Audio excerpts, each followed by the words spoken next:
যে এই যে একদিকে তারা স্বীকার করছে দুর্নীতি হয়েছে, আবার যাদের চাকরি চলে গেছে তাদেরকে এক প্রকার ললিপপ দেওয়া হচ্ছে, রিভিউ পিটিশন করা হবে। তাহলে এই একটা প্রচলিত কথা আছে, মানে হাকিম বদলালেও হুকুম বদলায় না। তো এই যে রিভিউ পিটিশন করলেই যে মানে রায় পাল্টে যাবে, এরকম কি কোনো সম্ভাবনা আছে? দেখুন, মানে আমি কতগুলো একটা সাধারণ টার্ম থেকে শুরু করে একটা আইনি টার্মে যাই। হ্যাঁ। মানে যখন কেউ ধরুন আমার কাছে কোনো মক্কেল এলো, ধরুন তিনি কোনো একটি মামলায় হেরেছেন, তিনি খুব স্বাভাবিকভাবেই হয়তো লিগাল অপিনিয়ন নিতে আসেন এই রিভিউ নিয়ে। ধরুন তিনি বলে আজকে ইনফ্যাক্ট এসেছিল, একটি কেএমসির ইঞ্জিনিয়ারদের একটি মামলায় আজকে ইনফ্যাক্ট এসেছিল। তো আমি তারা মানে যে এই রিভিউ নিয়ে অপিনিয়ন নিতে এলে প্রথম যেটা বলি যে শব্দ বন্ধগুলো, যে নিজের ফেলা থুতু কেউ চাটে না। বুঝতে পেরেছেন?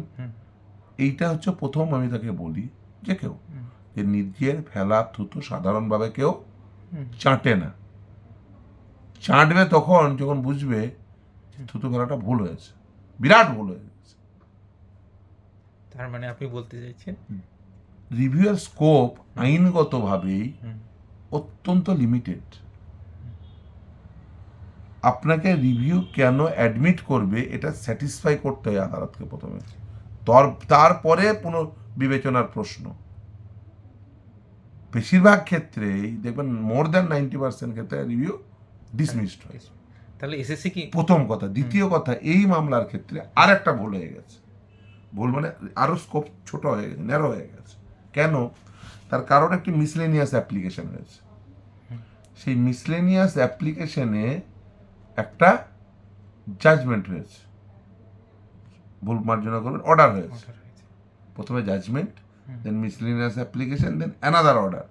সেই অর্ডারে বলেছে, প্রথমে এসএসসি আন্ডারটেকিং দিয়েছে যে তারা 31শে মের মধ্যে নিয়োগ প্রক্রিয়া জন্য অ্যাডভার্টাইজমেন্ট করবেন এবং 31শে ডিসেম্বরের মধ্যে নিয়োগ প্রক্রিয়া কমপ্লিট করবেন। দ্বিতীয়, যে এই ধরুন